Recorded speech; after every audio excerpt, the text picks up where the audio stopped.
سلام كمسك الختام. أعوذ بالله من الشيطان الرجيم. بسم الله الرحمن الرحيم. الحمد لله والصلاة والسلام على نبينا محمد وعلى آله وأصحابه أجمعين. السلام عليكم ورحمة الله وبركاته.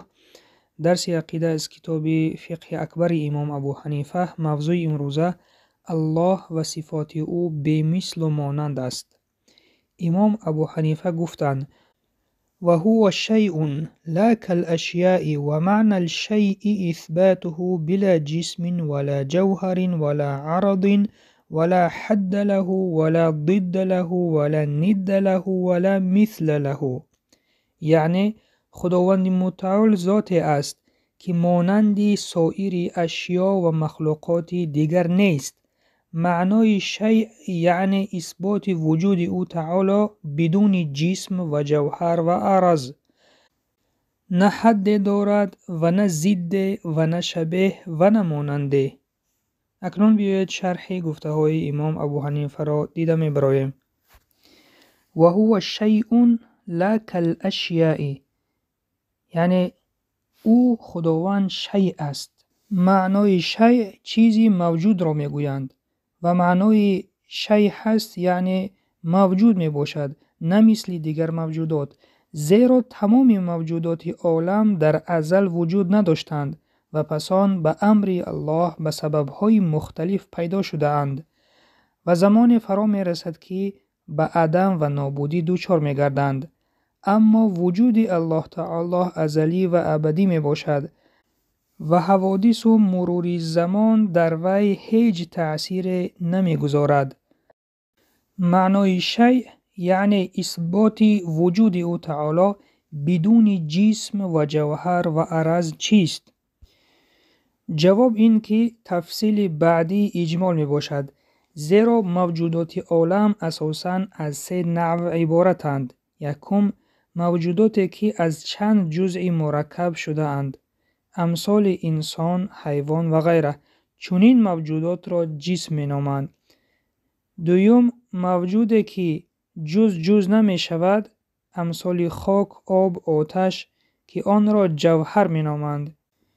سیوم، موجودی که نه جسم است و نه جوهر، بلکه وجودش از وجود جوهر و جسم وابستگی دارد، مثال رنگ و بوی و غیره، که چنین موجودات را عرض می نامند.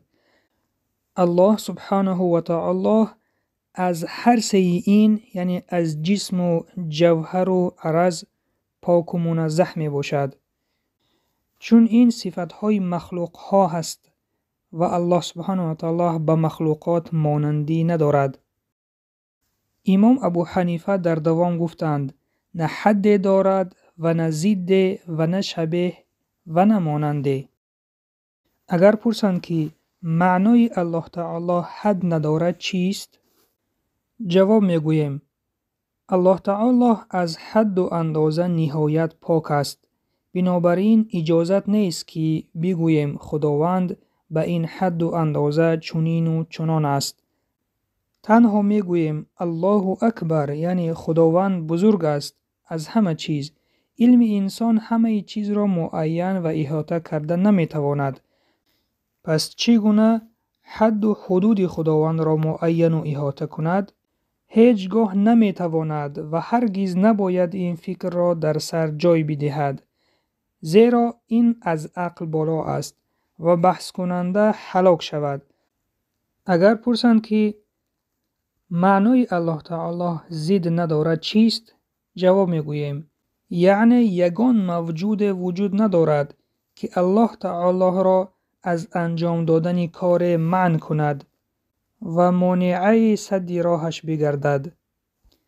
اگر چنین موجود می بود، هیچ وقت دنیا به یک نظام معین نمی ایستاد و این چنین الله سبحانه و تعالی به مخلوقاتش شبیه و مانندی ندارد.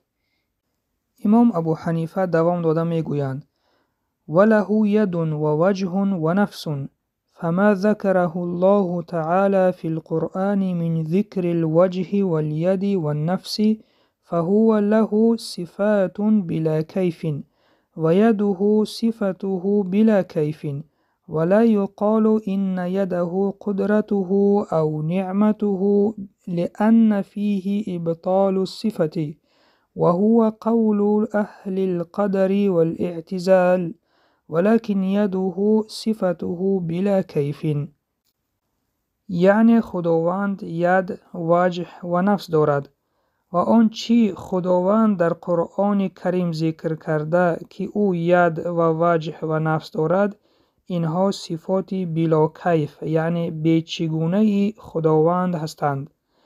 نمیتوان گفت که منظور از ید خداوند قدرت یا نعمت اوست، زیرا در این تأویل ابطال صفت او تعالی است که این قول قدریه و معتزله است، بلکه ید خداوند صفت بلا کیف اوست.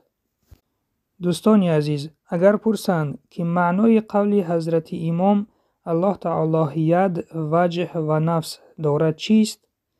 جواب میگوییم که در موضوع اثبات کردن چنین صفتها و امثال آنها که آن را صفات متشابه مینامند، در بین علمای علم کلام و امام ابو حنیفه و امثال وی اختلاف نظر می باشد. امام ابو حنیفه رحمه الله اصلی چنین صفتها را از برای الله تعالی اثبات می کنند و کیفیتش را مجهول می گویند. یعنی چگونگیش نامعلوم است، کیفیتش نامعلوم است.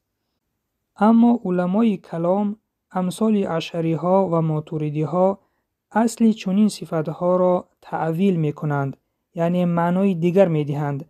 مثلا ید را به معنای قدرت، نزول ذاتش را به معنای نزول رحمتش و آمدنش را به معنای آمدن امرش تعویل و معنی داد می کنند.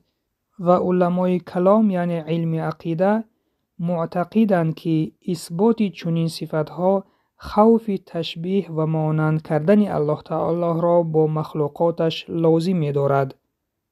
خلاصه امام اعظم تعویل کردن این صفتها را یعنی معنی داد کردن این صفتها را منع کردند و امام هایی که بعد از امام ابو حنیفه آمدند به مانند اشعری ها و ماتوریدی ها، آنها اجازه دادند که تعویل کنیم، به آن سبب که در زمان آنها گروه های پیدا شدند که ید خداوند را دست خدا گفتند، وجه خداوند را روی خدا گفتند، یعنی خداوند را تشبیه و مانند به انسان ها کردند.